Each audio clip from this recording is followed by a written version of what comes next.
Dawn, February 1944. The humid air over the Philippines clung to the skin like a suffocating cloak.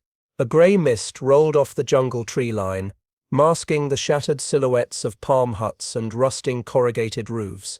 In the distance, boots splashed through the wet clay of a prison compound. The sound was unfamiliar, alien, heavy-soled leather striking earth, the weight of a modern army advancing with relentless precision.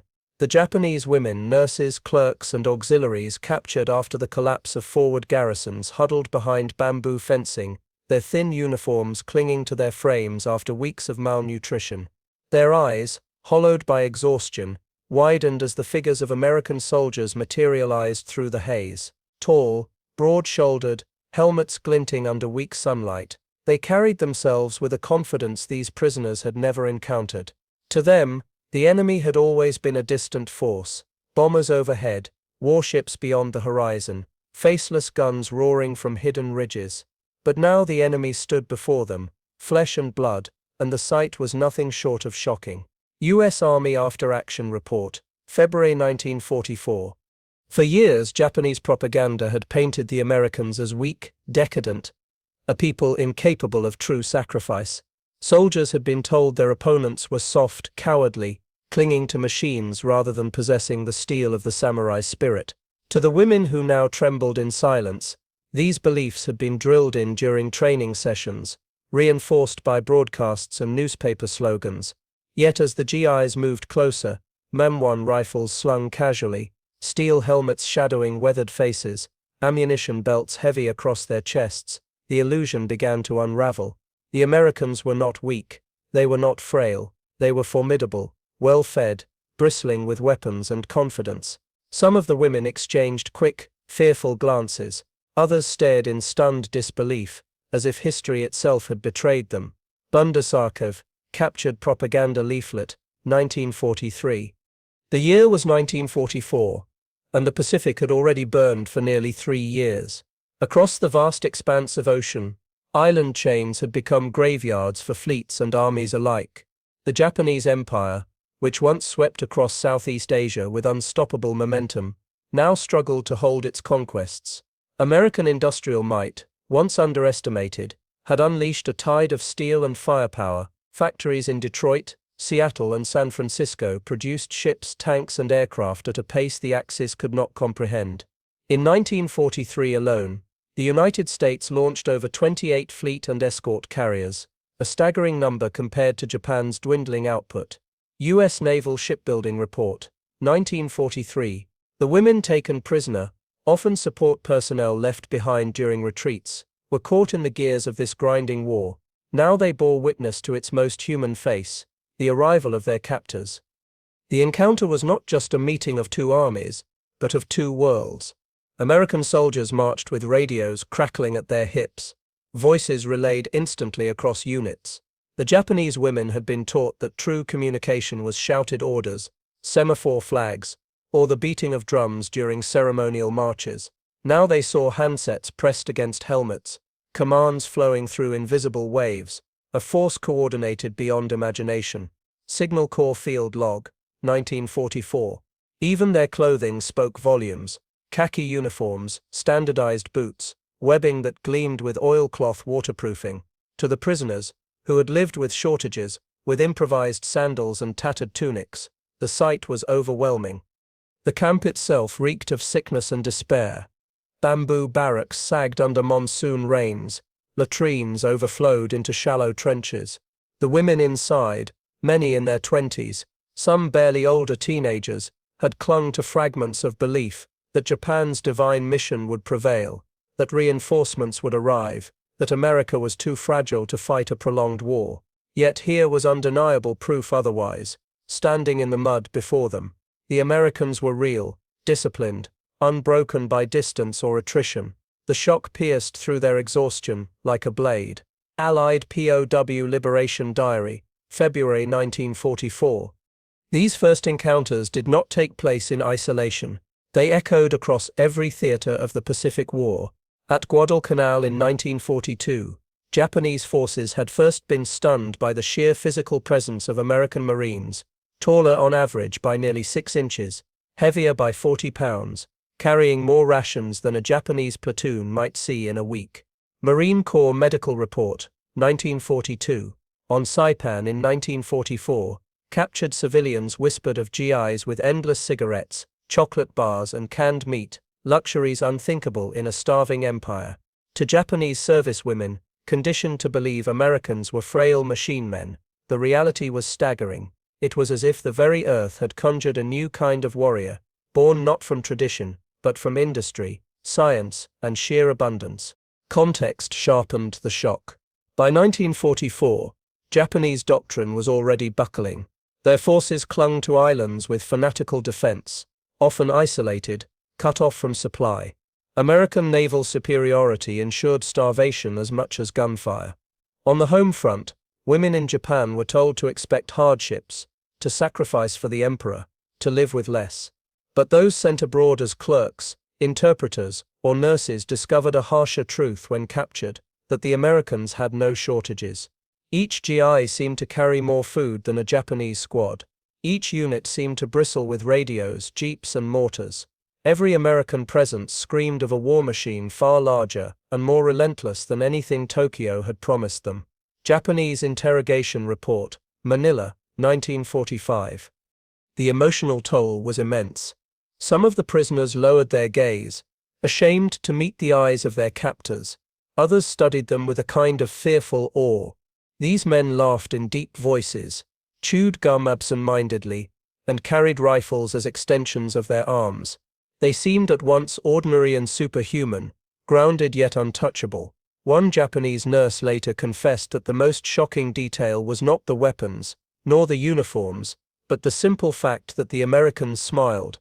They were not the monsters painted by propaganda, nor the bumbling weaklings of caricatures. They were men confident, calm and terrifyingly real. POW testimony, Tokyo Trials Archive.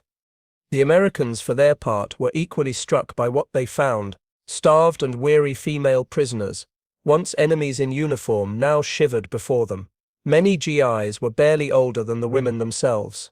Some shifted uncomfortably, unsure how to address captured opponents who lacked weapons but carried the weight of the enemy's pride. The moment carried a strange silence, broken only by the clicking of rifles being adjusted and the steady hum of generators powering radios in the background. History had led two worlds to this collision point, and neither side left unchanged. U.S. Signal Corps photograph, February 1944. Beyond the barbed wire, the wider war pressed on. MacArthur prepared his return to the Philippines. Nimitz pushed his fleets closer to the Marianas. Japan braced for inevitable invasion.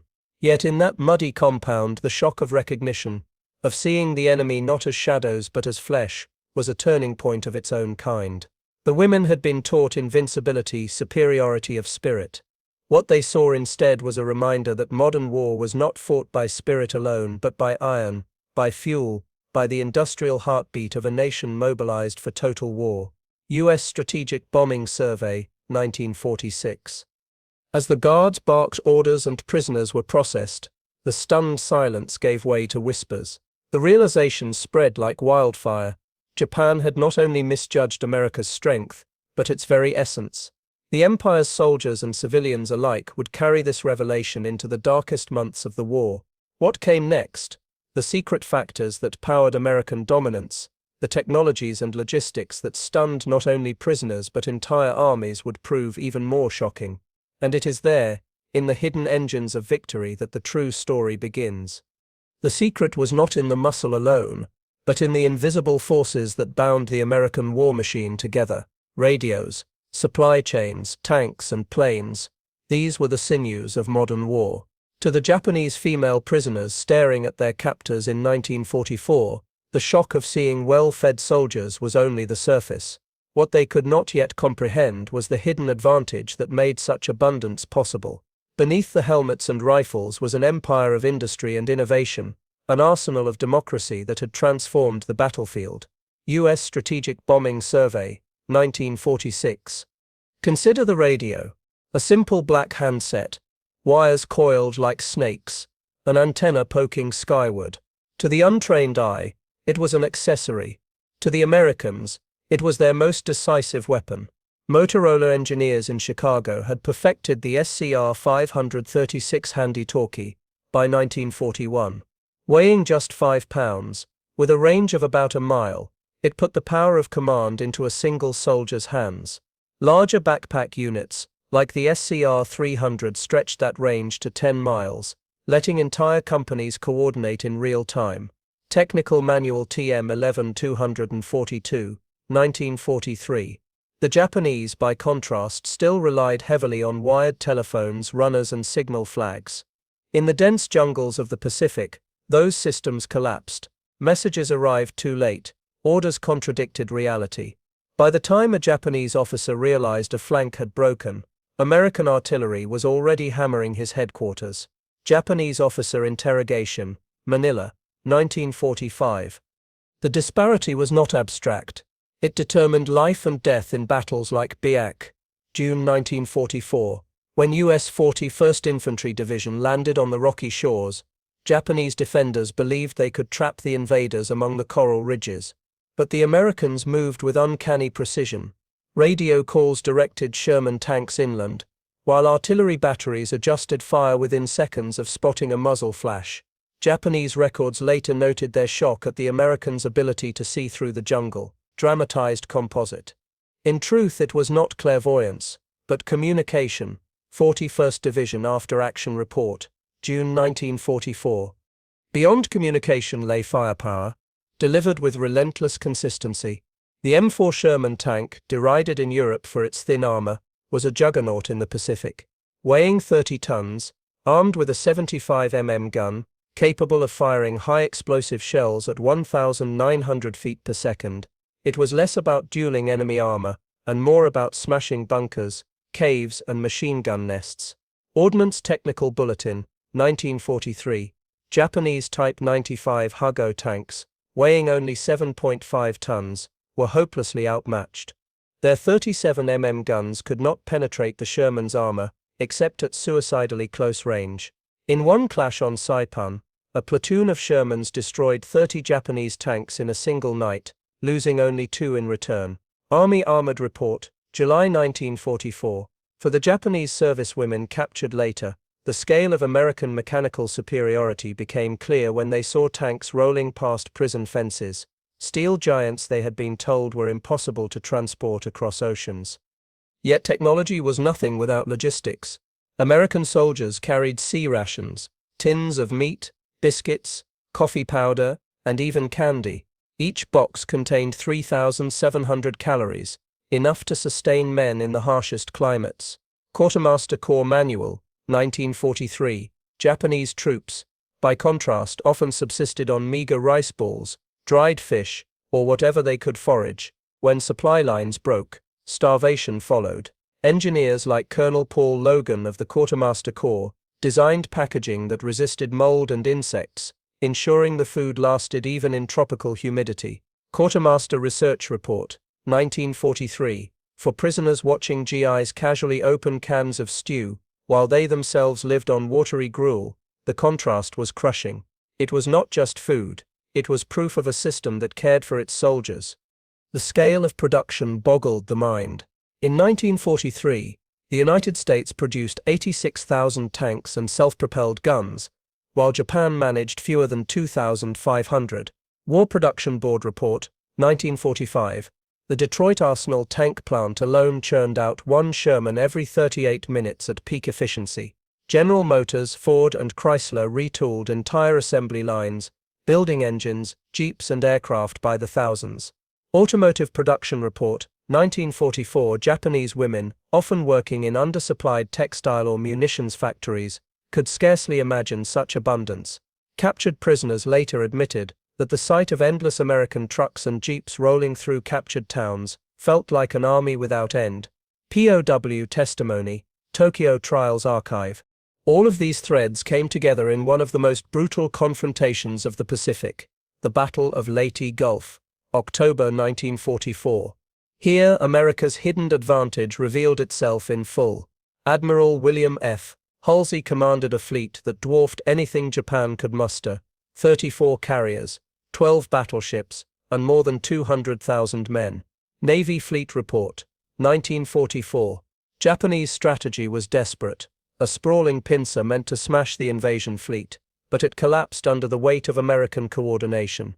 Carrier-based Hellcat fighters, guided by radar, intercepted Japanese aircraft before they reached their targets. Submarines, armed with newly improved Mark 18 torpedoes, prowled beneath the waves and gutted Japanese cruisers. Bureau of Ordnance Report, 1944. And when the battle turned chaotic off Sama, it was American destroyers, tiny compared to Japanese battleships, that fought with such ferocity, guided by constant radio communication, that the Japanese admiral withdrew, convinced he faced the full U.S. fleet. U.S. Navy log, Oct. 1944.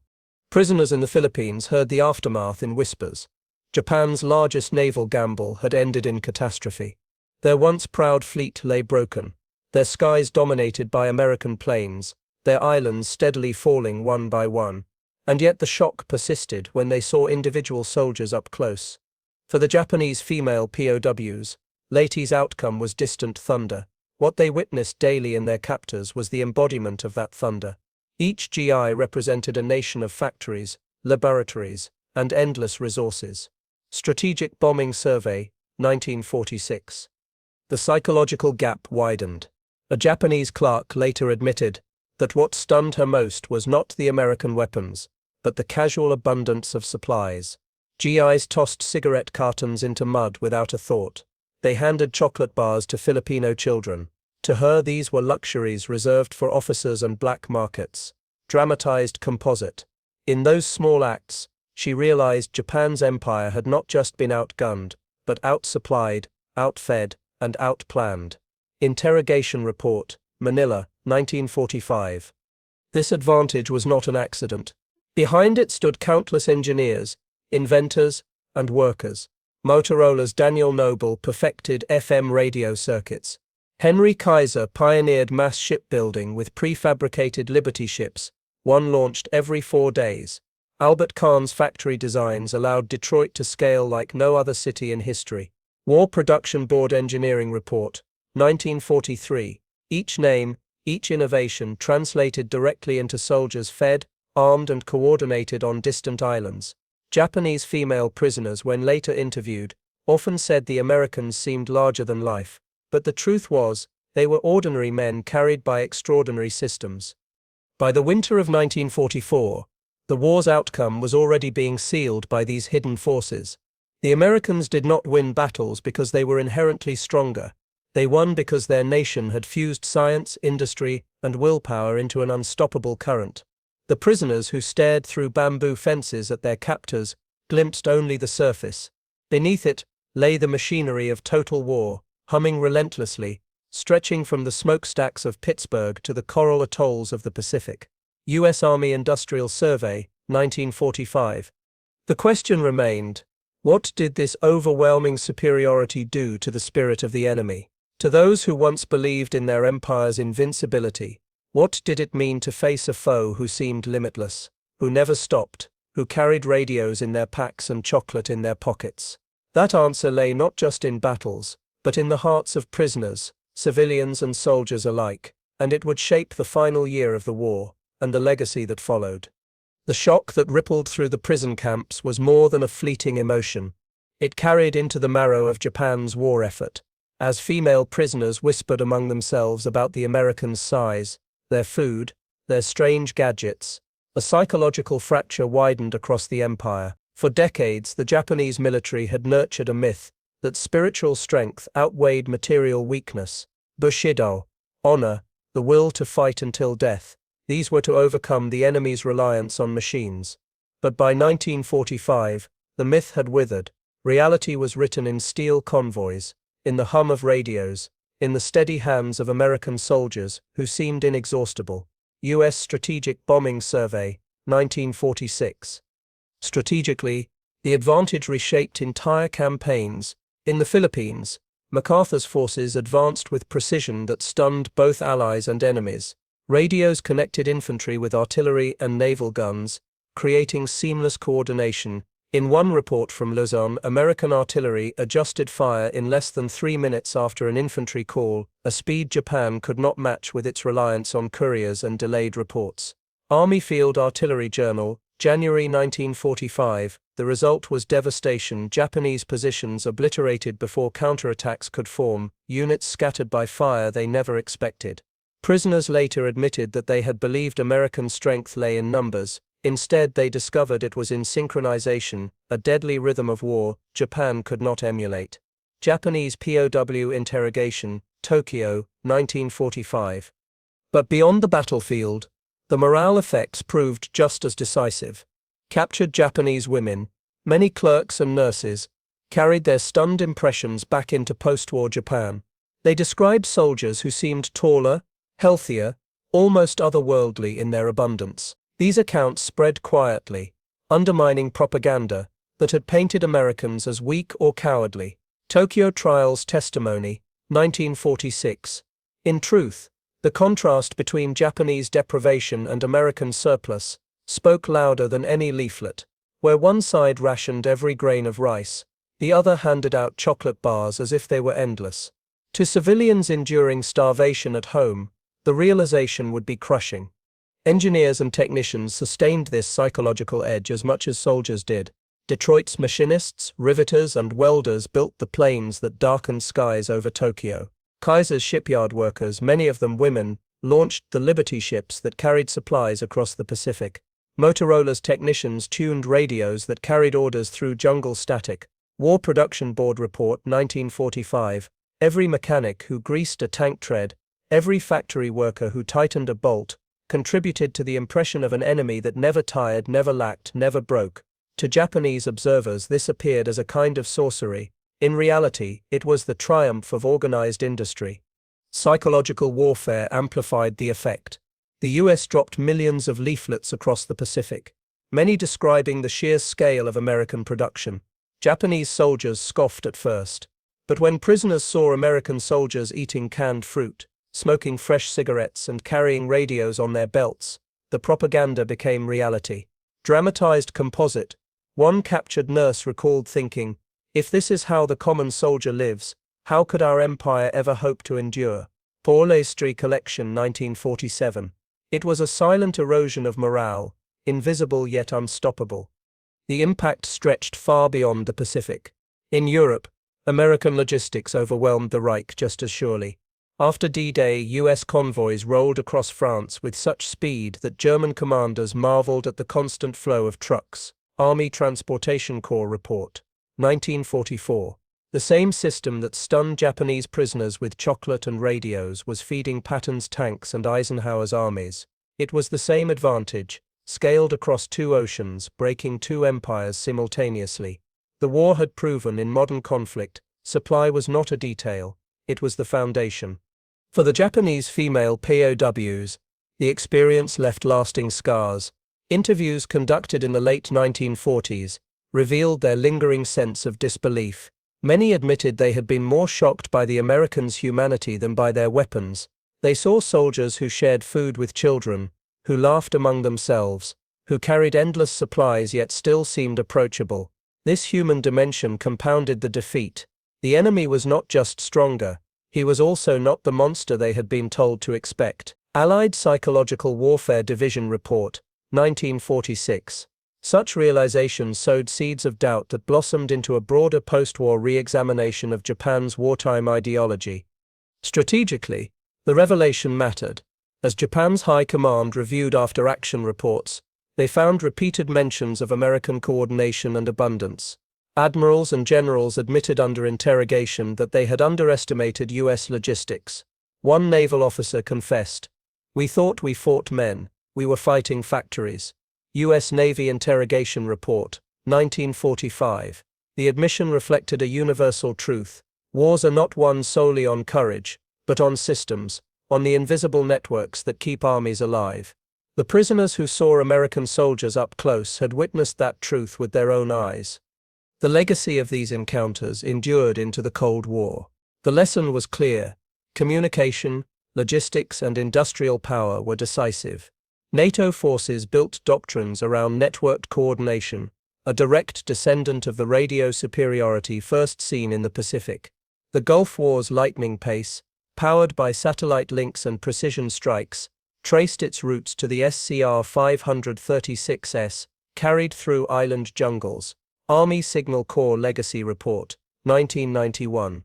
Even in modern conflicts where drones circle above and data links span continents, the principle holds: information and supply outweigh sheer numbers. Yet the human cost cannot be overlooked. Behind every factory statistic were men and women who labored tirelessly. Behind every can of rations was a farmer, a packer, a truck driver. Behind every radio was an engineer soldering circuits. The American soldier who stunned Japanese POWs was not a lone figure of myth. He was the visible edge of a vast human enterprise. And behind every Japanese prisoner's shocked gaze lay hunger, fatigue, and the collapse of a belief system nurtured since childhood. These encounters were not merely military, they were deeply human. War Relocation Authority Archive, 1946. In the final months of the war, as B-29s roared over Tokyo and naval guns pounded Okinawa, the psychological battle had already been decided. Japan's soldiers and civilians knew they faced an enemy unlike any they had imagined. The women in prison camps had been among the first to see the truth. Their stunned silence when American soldiers appeared was the silence of an empire realizing its own limits. Strategic Bombing Survey, 1946. One prisoner later put it simply. Her words recorded in a faded interrogation transcript: "We thought you were shadows. Then we saw you up close. You were giants." Dramatized composite. The remark captures the essence of the war's hidden lesson. In the clash of nations, myths crumble before reality, and in the crucible of total war, connection, coordination, and supply can outweigh even the fiercest spirit. The war ended with Japan's surrender on September 2, 1945. But the memory of that first stunned recognition, the sight of American soldiers standing tall in mud and mist, remained etched in history. It was more than a meeting of enemies. It was a collision of worlds, a revelation of what modern war had become, and it carried a lesson as clear now as it was then. In modern conflict, power is not only measured in guns fired or ships launched, it is measured in the ability to sustain, to connect, and to endure.